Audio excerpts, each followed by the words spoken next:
Hey guys, by now I'm sure you've seen all of the posts on Facebook recently about like whether the YouTube videos or videos that kids are watching on YouTube are safe for them to watch or not. There's apparently like talk about, scary content that's showing up in YouTube videos, that shows up even on the YouTube Kids apps.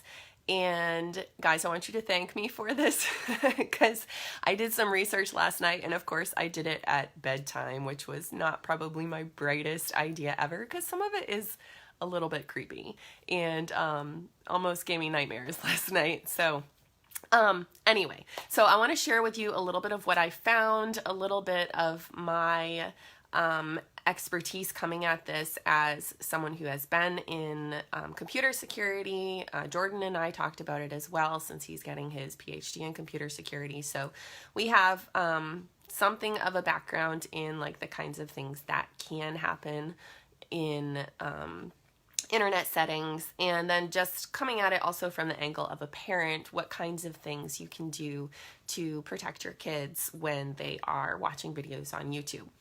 So first thing I want to address is there content on YouTube showing up in kids' videos that is scary or otherwise inappropriate for them? And sorry, my light just went off. Let me get that back on again. There we go. Technical difficulties here. There we go. Okay. So, yes, there are videos that pose as appropriate videos for children. So like you see the beginning of it and it looks like an entirely appropriate piece of content for a kid, like a cartoon, something like Peppa Pig, something like that. And then as you get farther on in the video, like when the parents stop watching and the kid is the only one watching, then something will come on that is inappropriate for children to watch. Hey Caitlin, thanks for hopping on. As you come on, please let me know that you're here. Let me know that you're watching. I always appreciate knowing who's watching. So, yes, this does happen. There are like all kinds of reports of things like old Mickey Mouse cartoons that have been modified somehow to show like really inappropriate content, like violent content or even sexual content. Obviously, that's not the kind of thing that we want our kids watching, right?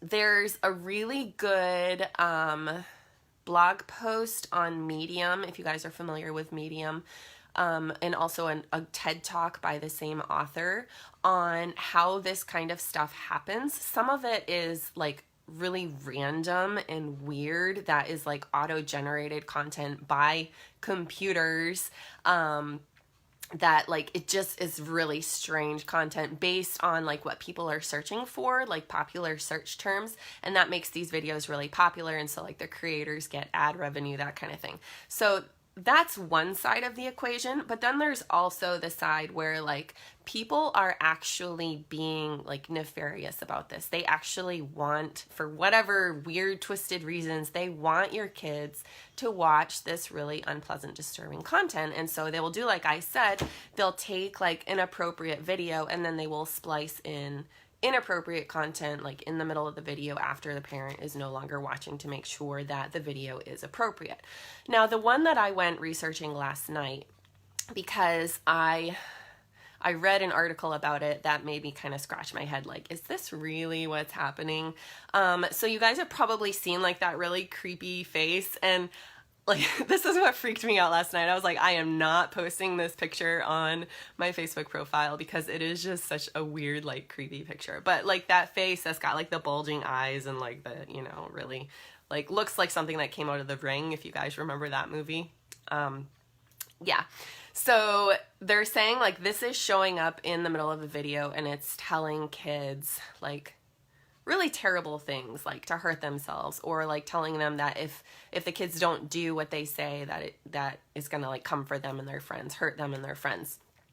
This apparently like the face that shows up in these videos was designed by like some Japanese design studio and is actually in like a museum somewhere in Japan, I guess. I don't know. It looks really weird. But the history of this is that so it's hard to separate fact from fiction here, right? Like what actually happened and what's kind of like urban legend, which happens a lot on the internet. But supposedly the way the story goes, it started out as like someone that you could message on WhatsApp and they would like respond with dares. Like it was a challenge, like the Momo challenge. So they would respond to you and tell you like to do, from innocuous stuff like getting up at a certain time of the day to like the one that keeps coming up that I see a lot is like to actually committing suicide, which of course is horrible. Like you don't want your kids being exposed to that. So now what that's kind of developed into is people are saying that it's not just like a WhatsApp or text message thing anymore. It's actually something that is being spliced into YouTube videos. Now here's where it gets a little bit murky and a little bit confusing, because the article that I read made it sound like hackers were getting into legitimate YouTube channels, something like, I don't know, like this is the one I keep saying whenever I talk about it to other people, but like Blippi, for example. So they're like getting onto the Blippi channel and they're taking a completely legitimate Blippi video and like editing the video and splicing this content in there somewhere in the middle of the video, like after you're not watching it anymore, when it's just the kid watching it. And I'm like, that doesn't sound right to me, because that would require some pretty intensive hacking into the YouTube system.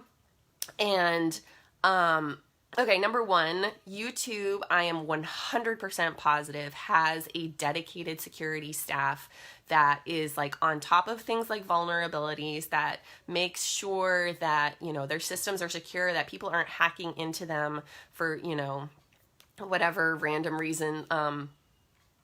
They're on top of this. They're making sure that hacking isn't happening. So if it were true that people were editing legitimate videos with this content, it would be big news. It would be everywhere. You wouldn't be seeing it just on your kind of like your run-of-the-mill, like lower end, I guess, news sites, but like this would be everywhere. And it would, most importantly, it would be huge news in the professional computer security, network security circles.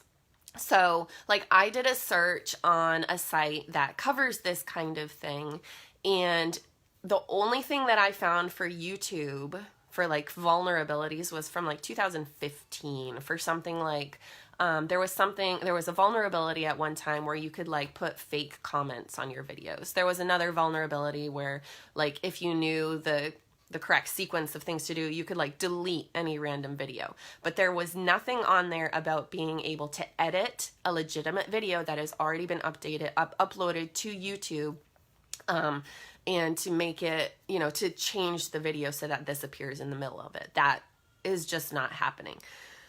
So what is happening, and what I think is where you're most likely going to see this, is people are taking videos that kids want to see. So they might take like a legitimate video that they have like on their computer or something. So maybe they've got, a full video of a Peppa Pig episode.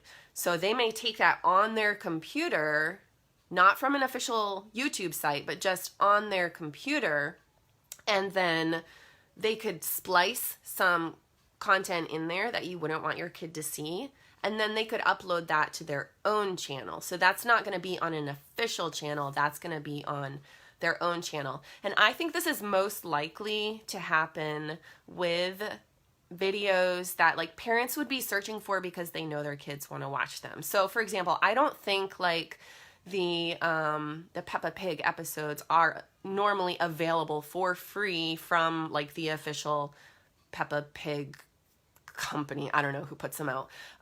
You guys probably know better than I do. I don't really keep up with kids television that well. Or like Paw Patrol, those aren't available for free on YouTube. You have to actually pay to watch them.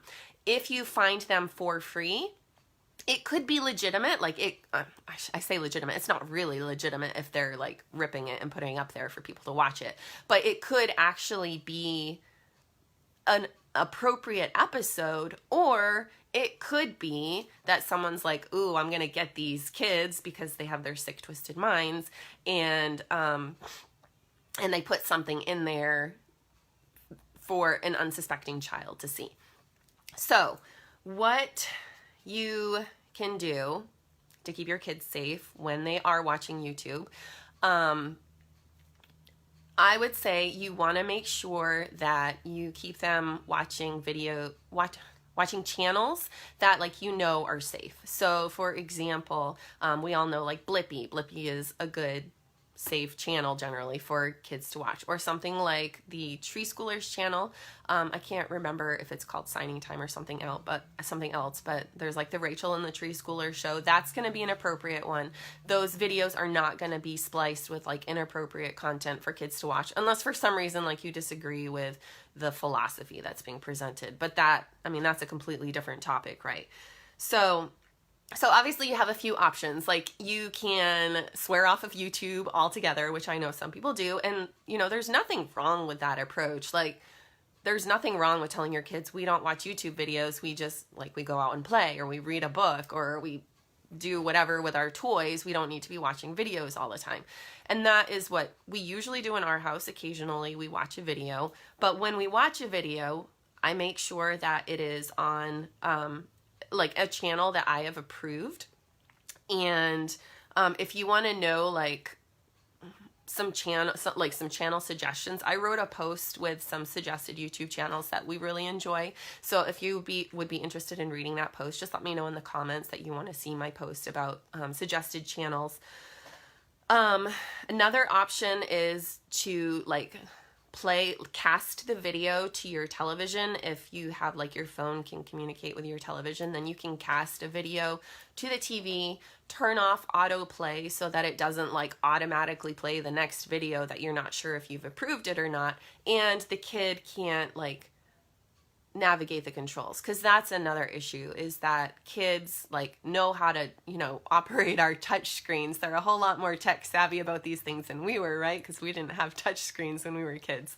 But like, they can navigate to different videos. So if you take away that ability by just putting it on the TV screen and they don't have a remote or anything, then they just watch that one video and then it's done.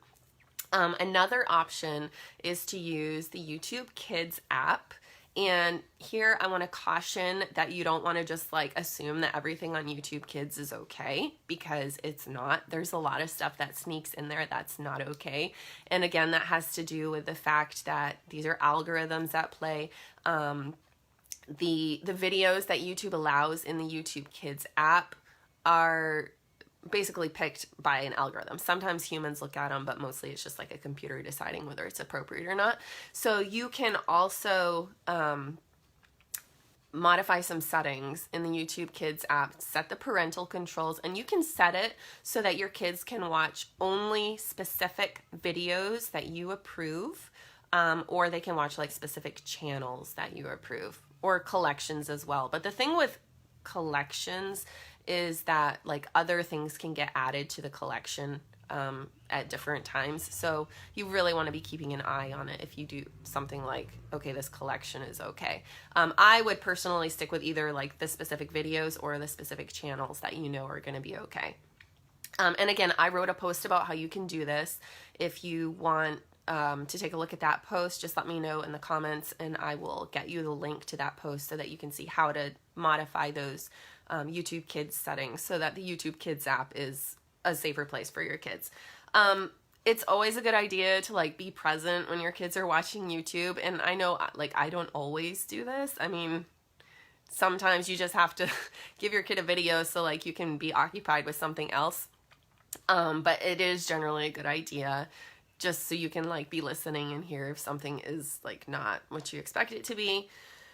And with older kids, like, or if you can't be there watching all the time, like try to encourage conversation with your kids, like that they come to you if they encounter something that's inappropriate or that scares them or whatever. And again, we could have like a whole nother conversation about how to encourage conversation with your kids. And that's something that like I think about a lot, because I don't think I really talk to my parents the way that I should have when I was a kid. And so if you guys have tips, let me know for like how to encourage your kids to talk to you, because I feel a little bit lost on that topic myself. But anyway, so I hope that cleared up some confusion, because I know like I was a little confused when I started seeing some of these posts. I'm like, really? Are they really hacking into like legitimate videos?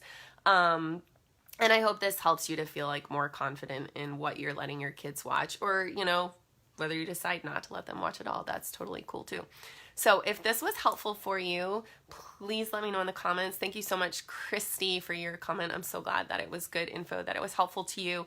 And you know, like, comment, share, let other people know if you think this would be helpful to them. I mean, we're all like in this together. We all want to keep our kids safe. We all want to protect them from the you know, scary, evil content that's out there. So that's about all I have to say. And I will, if you, again, want to see those links for, I can link to the article about like the weird content that gets created. James Bridle was that author's name. If you want to see that, let me know. If you want to see my post about like the YouTube channels that we like to watch, let me know that one as well. And then if you want to know more about how to modify the settings on the YouTube Kids app so that you have stronger parental controls in place, let me know that as well. Hope you all have a great rest of the day. I'm going to go get my baby because she woke up and she is crying. So I'll talk to you all later. Bye-bye.